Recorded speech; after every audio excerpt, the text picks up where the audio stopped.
Hello, everyone. Quite a turnout, actually. It's almost as if AI is quite a bit of a buzzword at the moment.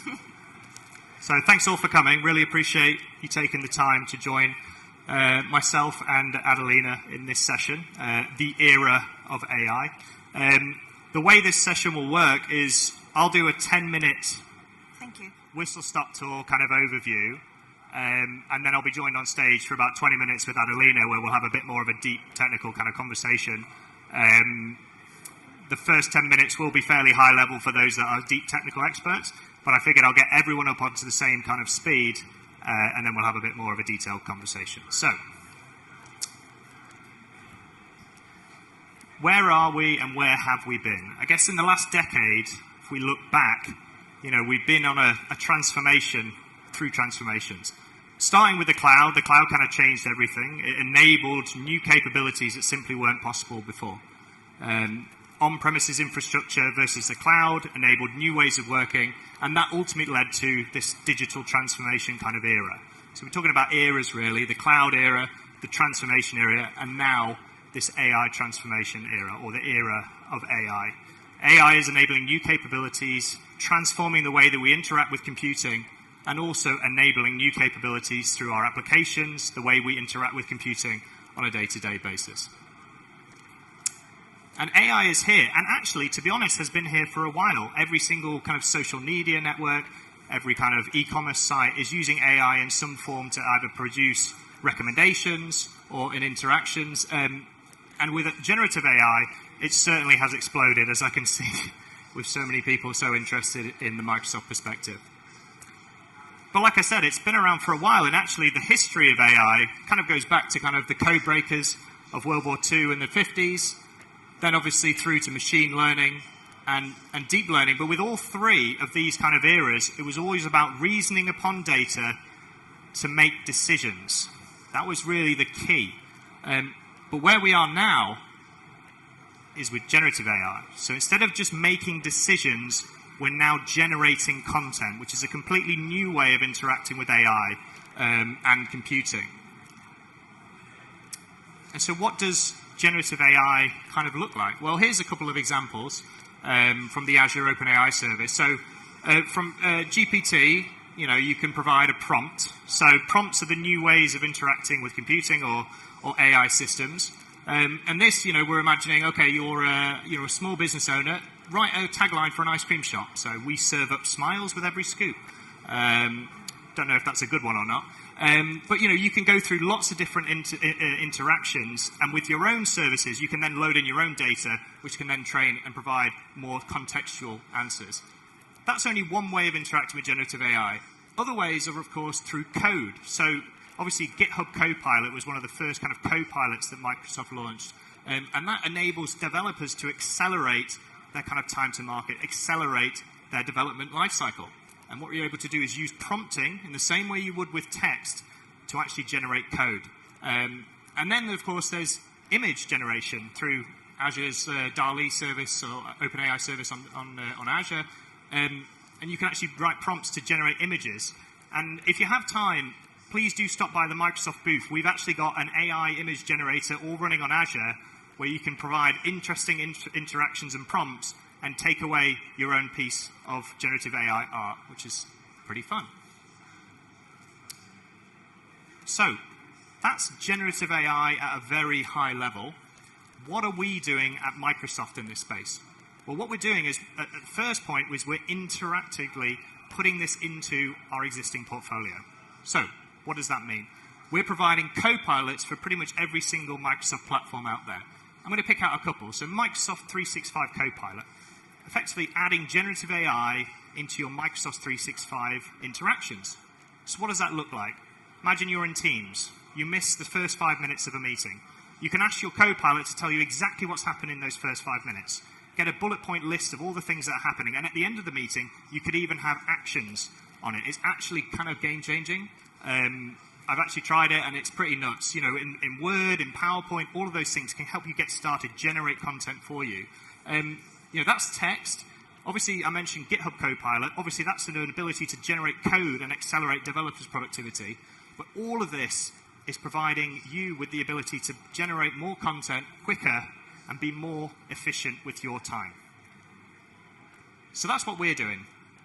But what we're also doing is we're partnering with some of the biggest names in the business. Obviously, our strategic partnership with OpenAI has caught a lot of attention.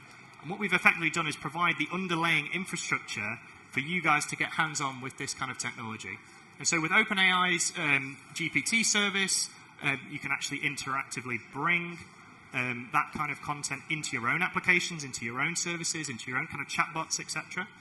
With Codex, you can then, of course, bring the types of GitHub Copilot capabilities that I've mentioned into your own applications.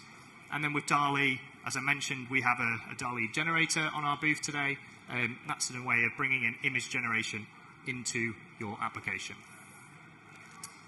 There's two kind of things that I wanted to touch on before I bring Adelina on for a more detailed conversation, and they're the key challenges that we get when we have these kind of conversations.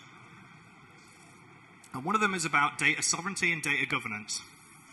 One of the key things to just mention is that when you are using AI services like Azure's OpenAI service, that is provisioned within your Microsoft environment, within your tenant. That means that your data is your data. It doesn't leave your Microsoft environment, and that's secured with all the kind of enterprise security that you'd expect from Microsoft. Your data is not used for the fine-tuning of the foundational AI model. Each environment that you have is provisioned. So, for example, if you have an Azure OpenAI service, that's provisioned within your tenant. That means that the actual data from your own data within your trusted secure environment is not used to train the foundational Azure OpenAI services. And then, of course, because it runs on Azure, by default, you are protected by the most comprehensive enterprise and security controls on the market today. So that's just something around data and security, which I think is important. And again, we have some data governance and security experts on our booth, so if you want to have a more detailed conversation, please do drop by. The other thing, not just the security and the data sovereignty and governance, is the responsible use of AI. And this is critical. So since about 2017, 2018, we created these responsible AI principles at Microsoft. And they're kind of our guiding light in everything that we do regarding AI. So all of these are really important principles. I'll probably call out one, just for a kind of a posterity, which is fairness, right?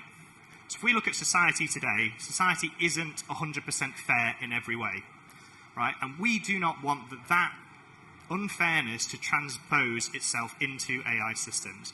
So what I mean by that, if we're using AI systems for the entrance to an exam or the entrance to something, we want to make sure that we're not being biased, or that the AI system isn't biased or taking any historical biases from the data. And so that's really important, so that everything that we do with AI is done in a fair way. And there's various other kind of principles that are really important, but that's just one I thought I'd call out. And that's not just in the model, but also in the use of the AI model, which we'll kind of discuss with Adelina. So at this point, I thought I'd invite Adelina on stage for a bit more detailed kind of conversation. So, Adelina.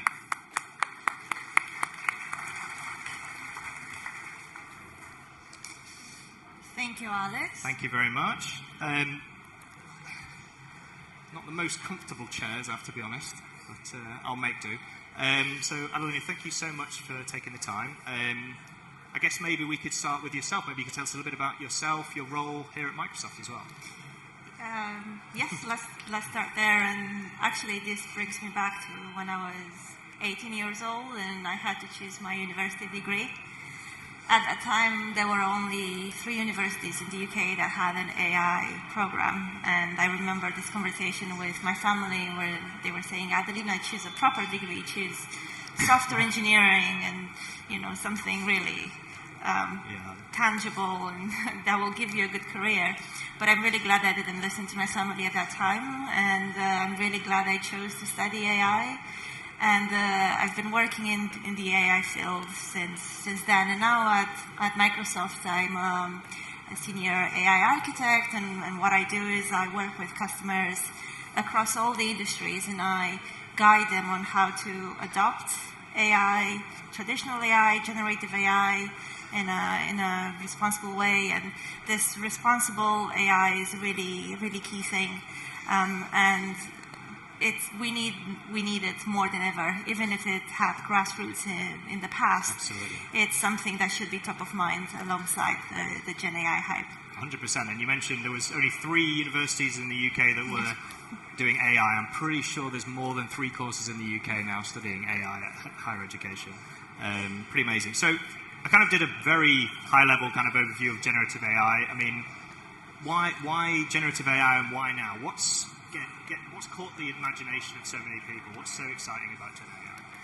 So good question. What's so exciting? Why are we seeing this AI hype now? As you showed in the first slide, AI has been around for a while. When I studied AI and computer science, we were told and we were taught, rightly so, that Alan Turing was the founding father of computer science and the first man to build a technical artificial intelligence program with the Enigma machine in the Second World War.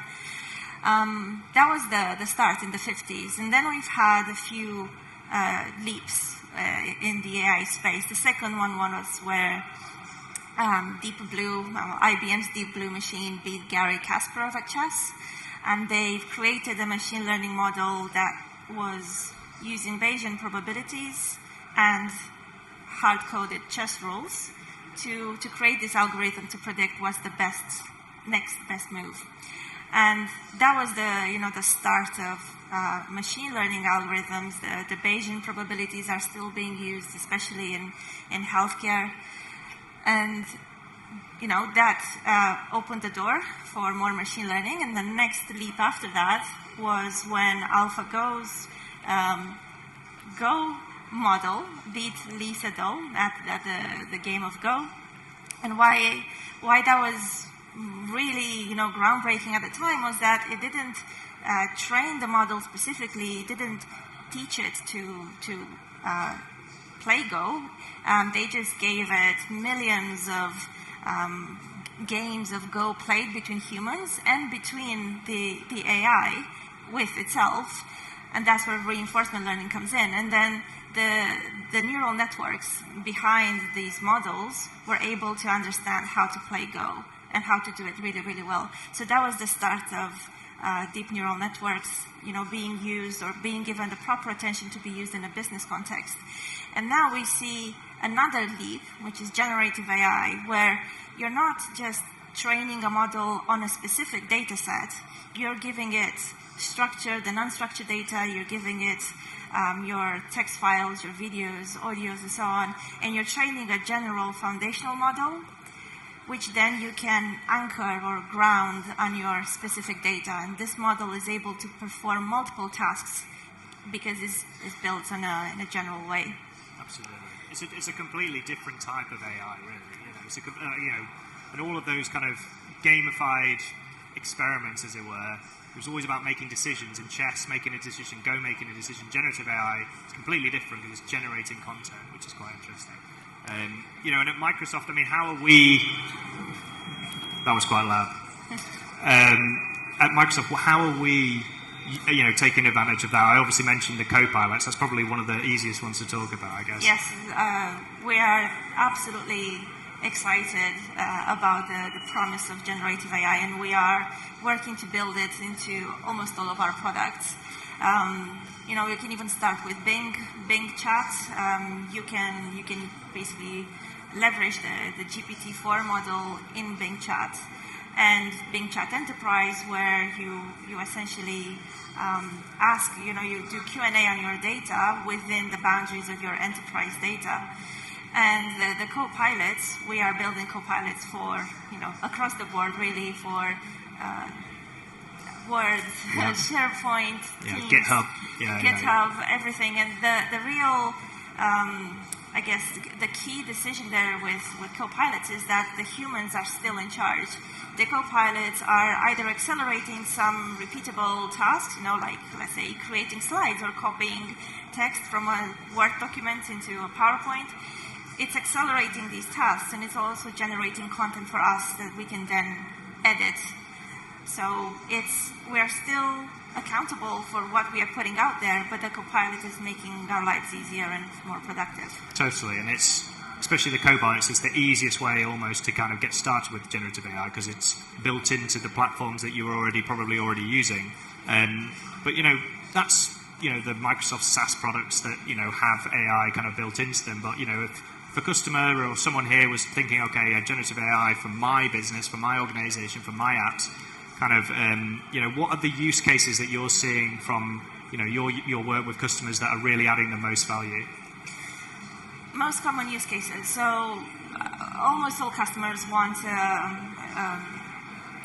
semantic question and answering on their own data, and rightly so. How much time do we spend, or how much time do we waste trying to find the answer in our own organization? That is, the next level of enterprise search. That's one thing. The other thing is virtual agents, and we want maybe not just to search for the data, but we want to interact with the data in the sense of, I have this virtual agent who will be able to search for the data, summarize it. And what I like about virtual agents is combining generative AI with other forms of traditional AI. So let's say speech to text. And we see this, with this in the era of AI, we see the UX changing, and where so far we had mouse and keyboard and then touch screens, now we have more natural language, speech, things like that. Exactly. We can interact with all these systems in natural language. So combining generative AI with other types of AI is, again, another pattern that I've seen. And if you asked me this question maybe 6 months ago, I would probably be able to say, yeah, these are the top 3 use cases.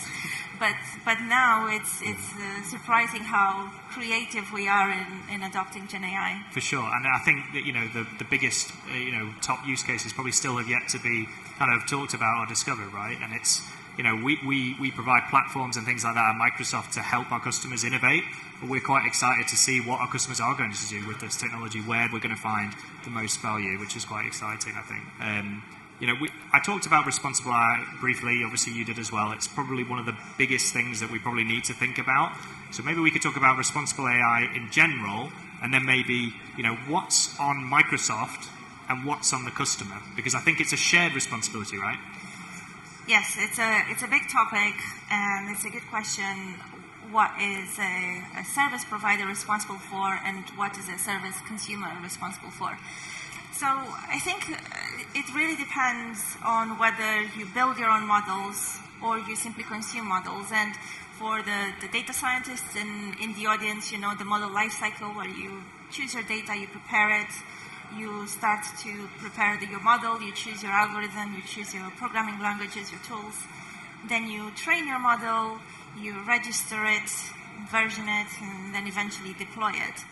And through this life cycle, there are various steps of responsible AI that you can take. For example, fairness, because you've mentioned fairness. Fairness is not just on the model, but it's also on the data.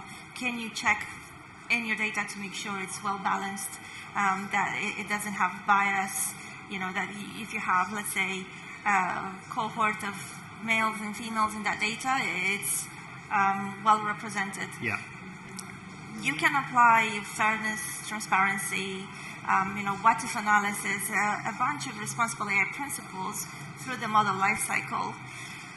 But if you don't build your model and you simply consume it as a service, regardless of where you consume it from, it could be open source, it could be, like a paid-for service, then it's a shared responsibility between the model provider or the service provider to, explain or disclose what was the process in which they've chosen the data or trained the model. And then you have the responsibility to show that you are doing your due diligence to use that model in the right way. And this is where I talk about people, processes, and technology, because we're very quickly we're tempted to very quickly jump into technology and say, Sure. oh, we need these tools for responsible AI. But actually, the people that look at it are not just data scientists. It's a combination of data scientists, the legal team, all the CISO departments. Security, exactly. And so on. And we need more processes to be able to raise concerns and have a committee to discuss those concerns and get a common agreement on what we need to do as the next steps. 100%, and I think that's the key. It's, just because you're using a pre-trained model and the service is provided by someone like Microsoft, there's still responsible AI that you need to consider, even in just the use of the technology across those kind of principles. Really important. And I think for responsible AI, are there any kind of best practices that you think of when you think of processes and things like that? You talk about people processes. Yes, I think what we see now in terms of responsible AI with generative AI is that the traditional responsible AI principles or practices, let's say, that we applied on traditional models, like what I mentioned before, the Bayesian probabilities, the deep learning, they don't they do apply to generative AI, but it's not enough, it's not sufficient. We need to do more for generative AI. And so with Microsoft, we have a 3-step framework, which is guiding you to first identify the potential harms that you can have with generative AI. Second one, probably the most difficult one, is to measure those types of harms. And thirdly, once you have those harms measured, mitigate them. And how do you mitigate? How do you mitigate the potential harms?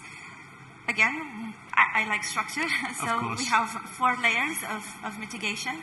All this is public content, but to help you get started, the first layer of mitigation is at the model itself.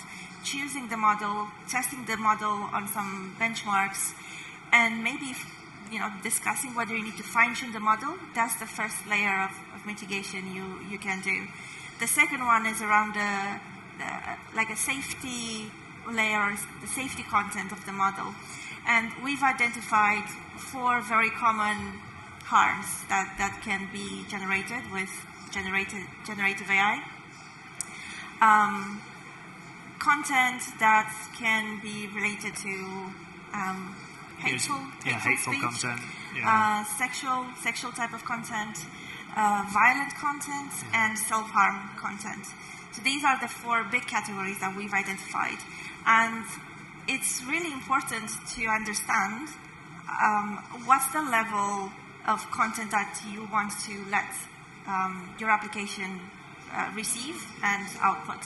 So we do have inbuilt in our Azure OpenAI system a content filter. So you can filter this, the level of, let's say, violent content that you want to let through. But if you're, for example, in the medical field, you may want to let more violent and self-harm content come through so that you can analyze it. For example, if you're in the media field or in insurance, you maybe not want to let violent content come through. And so it's really industry dependent on what's acceptable and what's not acceptable. And it's something that you need to test and evaluate, and do this definitely before you even productionize. 100%. And I love the content filters in the Azure OpenAI, because it's effectively just a couple of checkboxes, ticks and crosses, what kind of content you want and to what level, which is really quite interesting. And you obviously mentioned the kind of healthcare space, like obviously the violent content or the harmful content. Actually, in a medical sense, you might actually want that content. I know the NHS are kind of using AI platforms at the moment. I don't know if you wanted to talk a little bit about what they're doing. So NHS is one of our long-lasting customers, and the NHS Northumbria Trust were early adopters of the Azure Machine Learning Responsible AI dashboard, Responsible AI packages. And what I really love about this use case is that they've used these responsible AI principles that you were showing earlier, and when they created their model to predict the success of a potential surgery, they applied these responsible AI principles and tools and made the whole process very transparent, so that if you were to have surgery, the doctors will be able to discuss with you, these features in your own data affect the risk or success of the surgery. And then you can make an informed decision. And it's not, informed on the doctor's knowledge or best practices or previous experience. It's informed based on your specific data, your specific case. And, this is great. I mean, if I go in surgery, I would really want to see, okay, you're making a prediction using based on a model. data and your own data, not just, just general data as well. Exactly. So it's personalized. Yeah. Exactly. And it's not being used just by the doctors. It's creating it's the baseline of a conversation between the doctor and the patient. Awesome. That's really cool. And a couple of things just before we kind of wrap this one up, I guess, is around the data concerns, right? I flashed up that slide very quickly. Your data is your data. Yeah. I know at a previous organization, my cybersecurity manager would have been like, we need to check that, right? So I think, with that in mind, I guess, are there any thoughts of, that kind of conversation? Yes, I think every customer that I've worked with had this concern, and rightly so. It is a new type of AI that's generating AI, and so concerns about, are we using the customer's data to fine-tune the model? No, absolutely not. Your data will not leave your organization's estate, will not leak outside into the public. It will not be saved without your approval. It will not be used for fine-tuning. And I think what's really exciting is that earlier last month we've also announced the Copilot commitments. Yes. And what we're basically saying is, if you are using the Copilot that we are putting forward, and if you're concerned about any copyright claims, copyright infringement, we will back you up. Yeah. We will assume responsibility for any potential AI risks that may come out of your use of the Copilot. In a legal sense, right? So we'll back you up in a legal battle, and there's a whole article and blog about that. So if there are any concerns about not just the data sovereignty and that your data is your data, not to transfer, not to train the kind of foundational model, if there's any kind of legal concerns where you feel like by using this that you could get yourself into copyright infringement issues, if you're using the Microsoft platforms and you're using the kind of the guardrails that we have within our systems, then we will back you up. And there's a full kind of blog online if you're interested to kind of find out more on that. And this goes back to the shared responsibility. So, if you do your due diligence and you apply the responsible AI principles, if you apply the content safety, if you're showing you're doing your part, we're also doing our part, and we're helping you to use AI in the responsible way. Absolutely. I guess the final thing probably is, if you're a customer and you're interested to kind of get started with this technology, I mean, what's the best way to start? I mean, there's obviously innovation teams can play around. You can get easy access to kind of the models, either open source or paid. But interested to get your thoughts on where's the best place to start. Yeah, I think it's not really a one-size-fits-all question. It really depends where you are as an organization. Are you still on-prem? Have you already migrated to the cloud? Think about your infrastructure first, and think about whether you want to build or to buy. If you want to build, then of course you'll need very powerful compute to train these models and to have them running. If you are thinking about buying or simply using the services out there, either open source or provided by cloud providers, you also need to think one level up about your data estate. And we all know the saying, rubbish in, rubbish out. Yeah. So I think that's the PC way of saying it. Yeah. Rubbish in, rubbish out. Have your data estate in a good state, right? Make sure you have a strategy for your data governance. And I was speaking about this with a customer a couple of months ago. Usually the data estate conversations really focus on the structured data. But what I really like about AI right now is that it's bringing this focus on the wealth of information we have in the unstructured data. So when you think about your data strategy, think about the strategy both for your structured data and unstructured data. And we all, we've all heard the saying or the comparison that AI is the tip of the iceberg. And once you're confident that the data you have is good enough data and you trust it, and it's not biased in any way, then you can apply the AI on top. And of course, these are the steps if you want to do it right, if you want to go with a use case in production. To get started, just get started and test it out, it's very easy with Copilots. Of course, you sign up for the Copilots, for the previews, and with the Azure AI services, you simply deploy them on your Azure subscription and get started. But I think the message there, which I 100% agree with, was getting your data in the right format, in the right place, migrating to the cloud, migrate to innovate, which is kind of one of the taglines that we say quite commonly. Once the data is in the right position, then it can actually be used with AI, and the AI model will actually add value.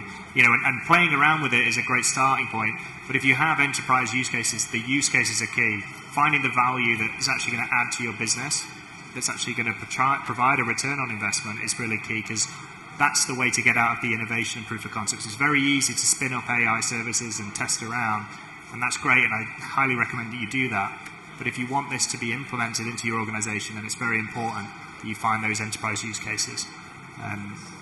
Awesome. I think that's about it. I think we're at time. So I just want to say thank you very much for everyone for joining this session.